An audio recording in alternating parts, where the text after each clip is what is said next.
the storyteller presents Pinocchio.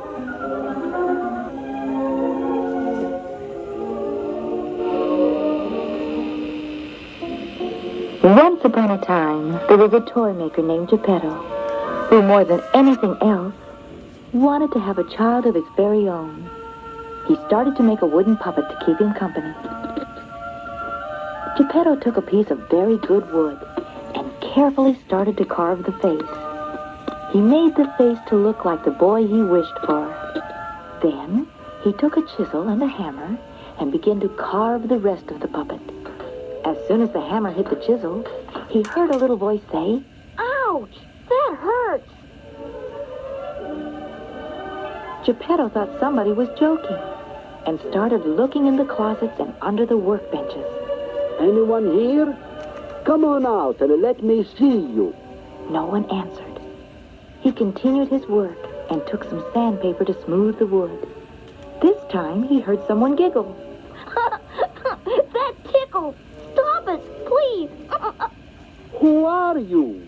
There was no answer. The silence frightened him.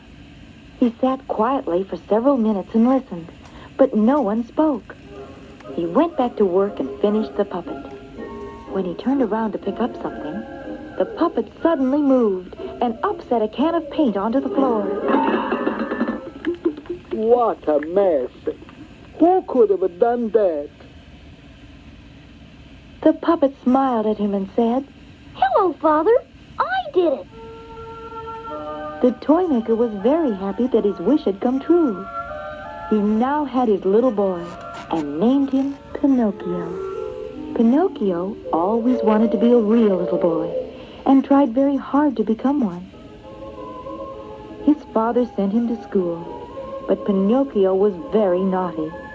He often lied and was warned that if he told another lie, his nose would grow. Pinocchio laughed. Oh, I don't believe that. How could that ever happen? But the next time he told a lie, his nose suddenly started to grow. It grew longer and longer with each lie. The other boys made fun of Pinocchio, and he began to cry. Then he heard a lovely voice saying, Don't cry, Pinocchio. If you promise me never to tell a lie again, I will make your nose small again. Who are you? Pinocchio asked. I am your fairy princess, said the voice, and suddenly she appeared. She was very beautiful. I promise to be good. I won't lie again. Please make me into a real boy. You can only be a real boy if you do something very brave. Then and only then will you be a real boy. Pinocchio did not keep his promise to be good. He kept staying out of school. Then one day he ran away with the circus. Meanwhile, he was joined by a cricket, sent by the fairy princess to watch him. Cricket told him, Pinocchio, I am your conscience. I must warn you each time you do something wrong. Pinocchio thought it would be fun being in the circus. But the bad circus man kept picking up little boys wherever they went, promising them a good time. He wanted Pinocchio to help him find some of those boys. But Cricket said, No, Pinocchio, don't do it. He is a bad man. But Pinocchio did not listen and stayed with the circus man and helped him find more boys. Soon they were far away from town, and they came to a mine where many little donkeys were working. Watch out, Pinocchio, said Cricket. Don't trust that circus man. Pinocchio saw the little boys that he had brought to the circus man turn into donkeys. They were put to work in the mine. Pinocchio's ears began to feel very funny. They were turning into donkey's ears. Cricket called, Run, Pinocchio, run, and you will break the spell. He ran and suddenly became himself again. Cricket begged him to go home, and he finally agreed.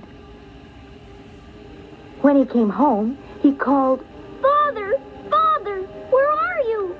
But there was no reply. The neighbors told him that his father, Geppetto, had gone looking for him and was swallowed by a big whale. My poor father! I love him and must find him at once. It's all my fault. He and Cricket went down to the ocean to find the whale. They found a small boat and started rowing. Suddenly, they came upon the whale. Pinocchio, look out! He's going to swallow us! But it was too late. The next thing they knew, they were inside the whale.